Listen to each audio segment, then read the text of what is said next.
Hi, I'm Jessica Richardson, Tax Credit Reviewer with the Louisiana Division of Historic Preservation. Welcome to this webinar, which will cover the 3 rehabilitation tax credit programs that are administered by the Louisiana Division of Historic Preservation. The Historic Rehabilitation Tax Credit Program is one of the nation's most successful and cost-effective community revitalization programs. It fosters private sector rehabilitation of historic buildings and promotes economic revitalization.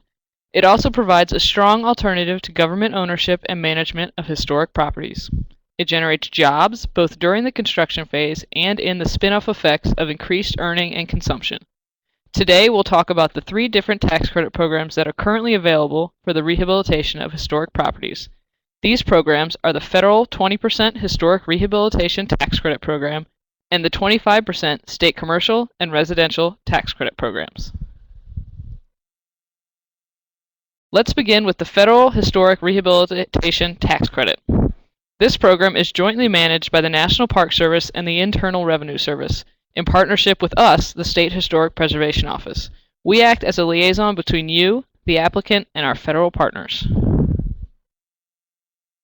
First and foremost, the building must be a contributing element to a National Register District.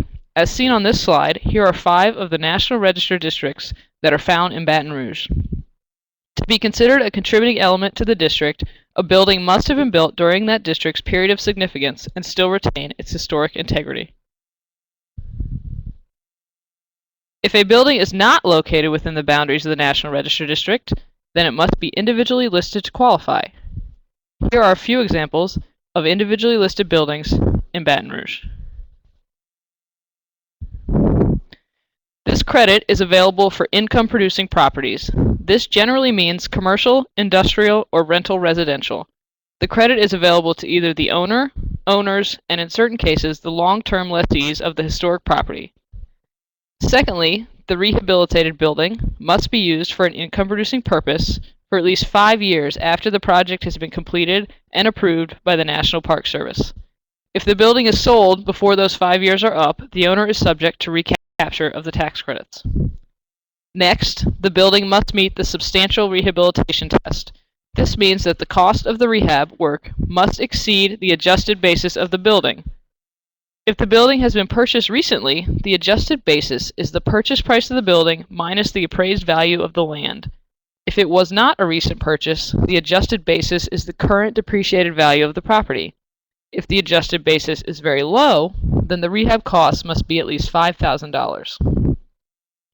Qualifying rehabilitation expenditures, QREs, are calculated by adding together the cost of materials, fixtures, mechanical equipment, labor, and fees.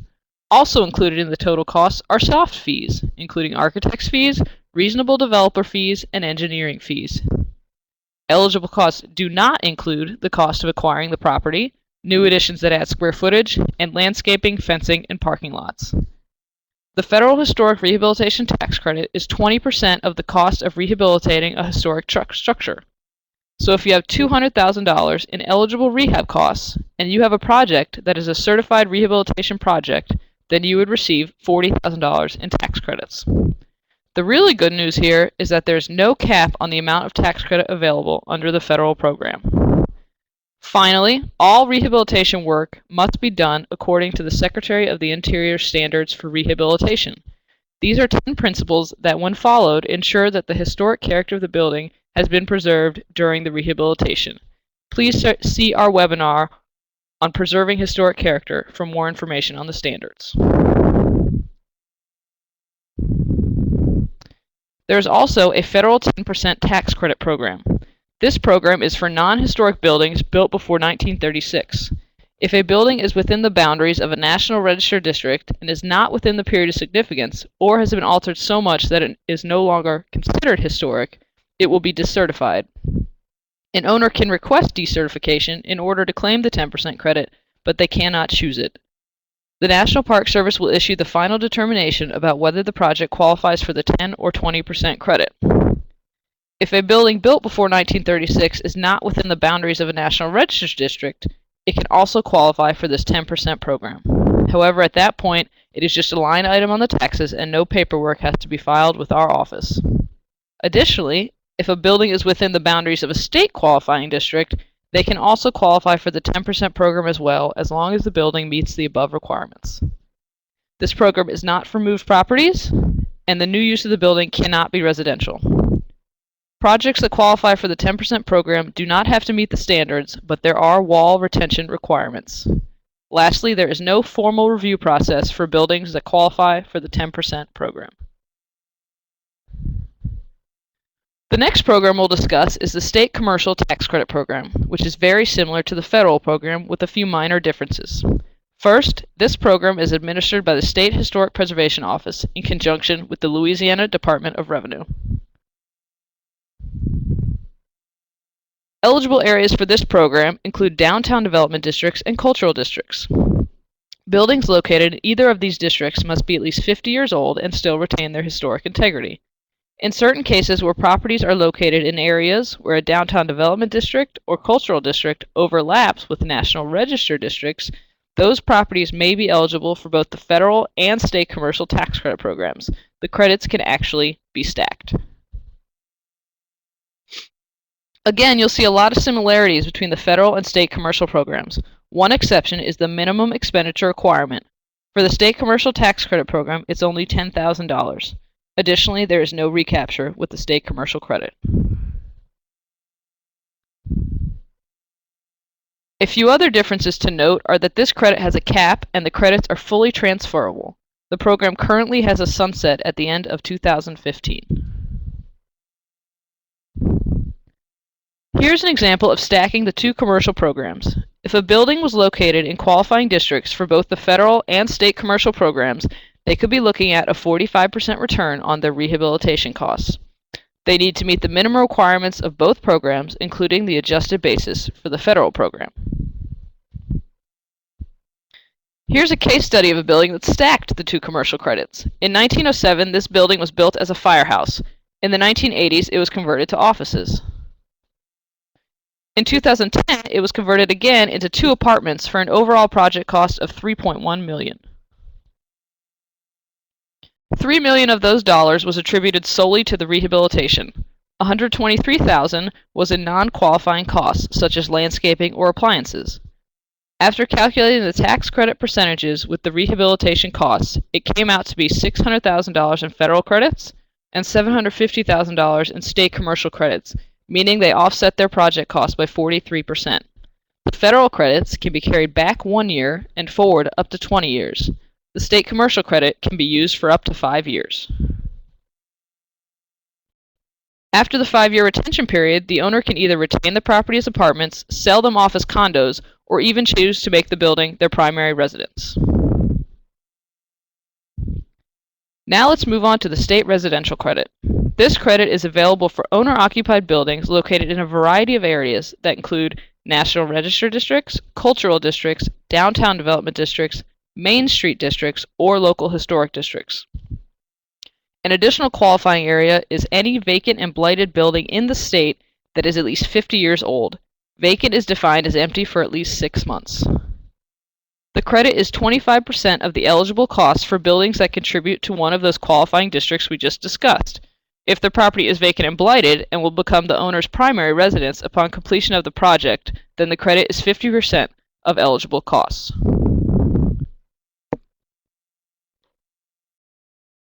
For both the 25% and 50% credit, the credits earned are capped at $25,000 per project. Only one credit can be earned per building, and as with the other 2 programs discussed, the work must meet the Secretary of the Interior standards.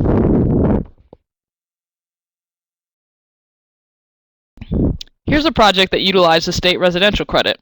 This is a circa 1920 colonial revival home, which was considered a contributing element to the local district in New Iberia. The project began in 2006. The project was completed in 2008 with an overall cost of $79,894. $72,000 of those costs was solely related to the rehabilitation. When calculating the credit, that comes out to $18,000 in tax credits. The state residential credit is broken up into 5 equal portions to be used for the next 5 years. Each year, this owner received $3,600 towards their state income tax. If the owner has a Louisiana tax liability that is lower than $3,600, they will be issued a refund check for the difference. Finally, we'd like to discuss what we call the perfect storm, where all three tax credit programs are used on one building. This two-story building will have an owner-occupied unit on the upper floor as well as a rental unit. The lower floor will be used as a restaurant. For their owner-occupied unit, the state residential credit will be utilized. For the rental unit and the restaurant, the federal and state commercial programs will be used. The total of the rehabilitation cost was $120,000. This slide helps to show how the square footage of the building is divided by use. 1/3 of the building is owner-occupied and 2/3 are income-producing. This is how the credit will be divided up based on the square footage. 1/3 of the overall cost, $40,800, will be the amount counted as the qualifying rehabilitation expenditures for the state residential credit. 2/3 of the overall cost, $79,000, will be the amount counted as the qualifying rehabilitation expenditures for the federal and state commercial programs. The amount of state residential credits comes out to be $10,200. The amount of state commercial credits is $19,800, and the amount of federal credits is $15,840. This totals up to $45,840 in total tax credits earned for the whole project.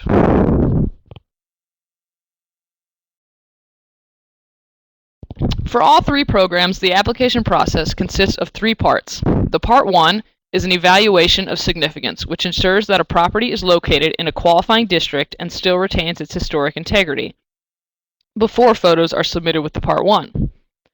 The Part 2 is the description of rehabilitation.